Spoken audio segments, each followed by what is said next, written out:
আসসালামু আলাইকুম। আমি মোহাম্মদ হাবিবুর রহমান।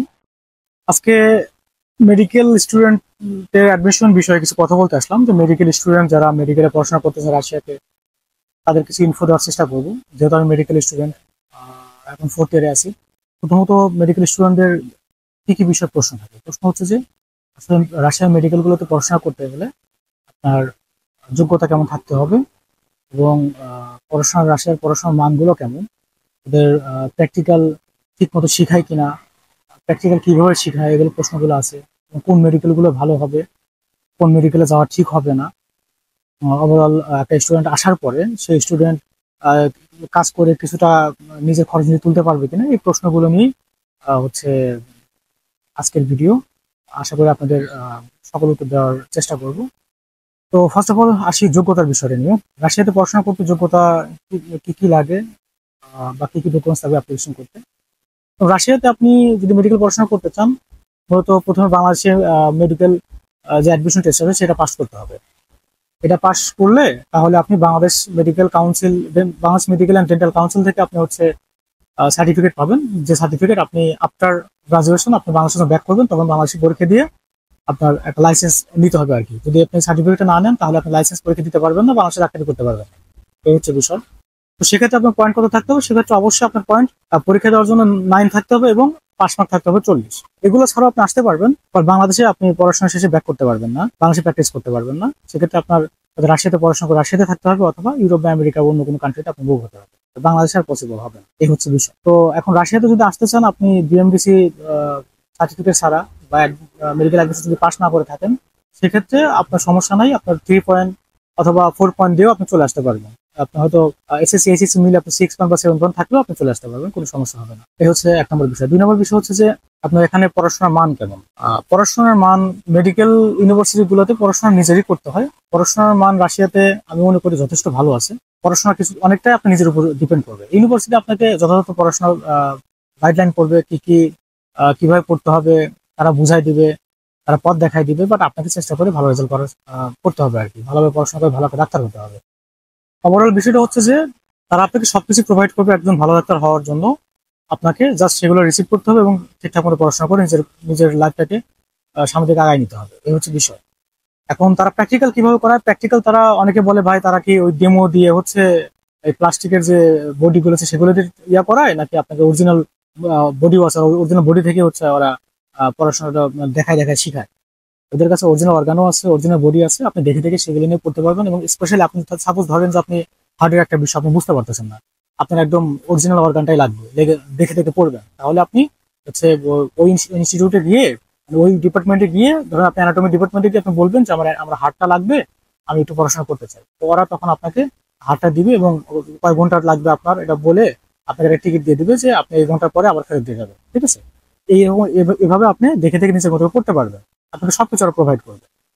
এই হচ্ছে বিষয়। এখন পড়াশোনা রাশিয়াতে পড়াশোনার মান যথেষ্ট ভালো আছে, এবং এত কম টাকায় রাশিয়াতে পড়াশোনা ছাড়া অন্য কোথাও এত কম টাকায় পড়াশোনা আমি মনে করি পসিবল না। অনেকে কিরগিজস্তানের কথা বলে, কিরগিজস্তানের পড়াশোনার মান রাশিয়ার সাথে তুলনা করার প্রশ্নই আসে না। 1 নম্বর। 2 নম্বর বিষয় হচ্ছে যে ওদের ক্লিনিক্যাল প্র্যাকটিস গুলা খুবই নাই বললেই চলে। তো আর ওদের খরচও এই আপনার রাশিয়া থেকে অন্তত 10-15 লাখ টাকা বেশি লাগবে। যদি আপনি রাশিয়ার এভারেজ টাইপের একটা ইউনিভার্সিটি আসেন, সেক্ষেত্রে 30-35 লাখ টাকা খরচ লাগতে পারে। কিরগিজস্তান আপনি 40 লাখ টাকার নিচে আপনি কোথাও পড়াশোনা করতে পারবেন, আমি শিওর। তো যাই হোক, ও বিষয় না যায়, ওটা একটা লম্বা বিষয়। এখন আমি যে বিষয়টা আপনাকে বলতে চাচ্ছি সেটা হচ্ছে যে পড়াশোনা নিয়ে এখানে আহ যদি আপনি ভালো জায়গাতে ভালো ইউনিভার্সিটি আসেন, রাশিয়ার কিছু কিছু ইউনিভার্সিটি যেগুলো একদম নতুন করছে সেগুলোতে না যাওয়াটাই ভালো। ও বিষয়টি একটু পরে আসতেছি। যাই হোক, পড়াশোনার মানটা গেল। এখন কোন ইউনিভার্সিটিতে আসবেন, সেগুলো মানে কোন ধরনের ক্রাইটেরিয়া থাকলে পরে ওই ইউনিভার্সিটি আপনি চুজ করবেন।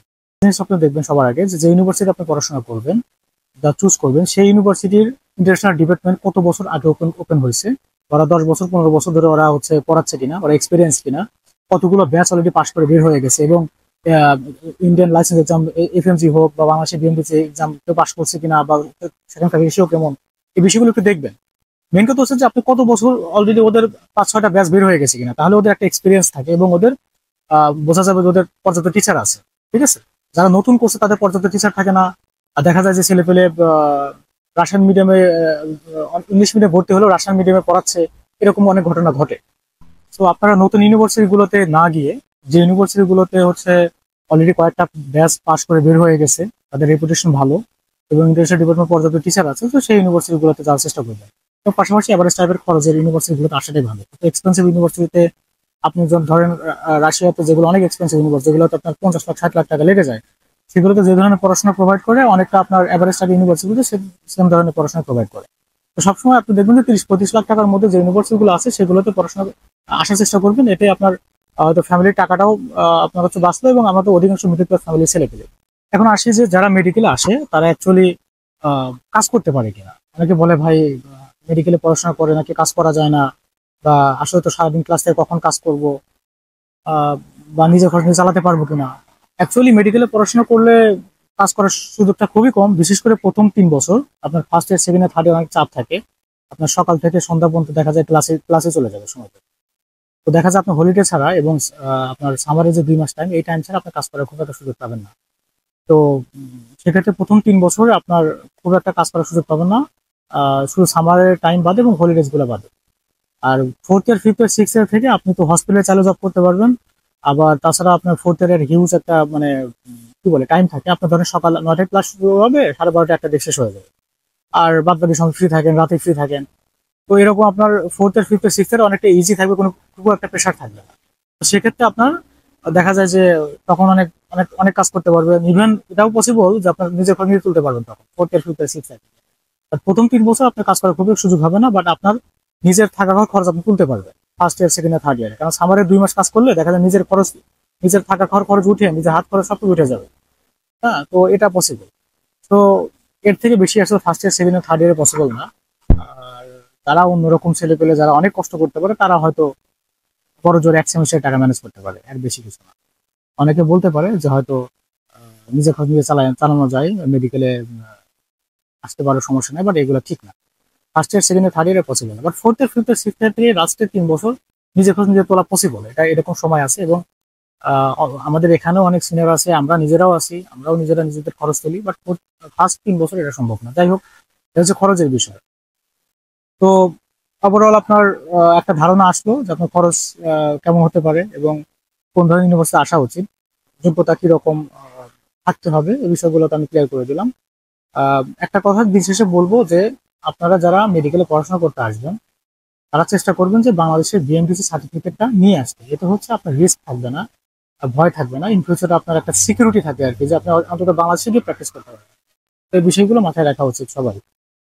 আর একটা বিষয়, অনেকে আমাকে জিজ্ঞেস করছেন আমার ইউনিভার্সিটি সম্পর্কে, এখানে অ্যাডমিশন নেওয়া যাবে কিনা।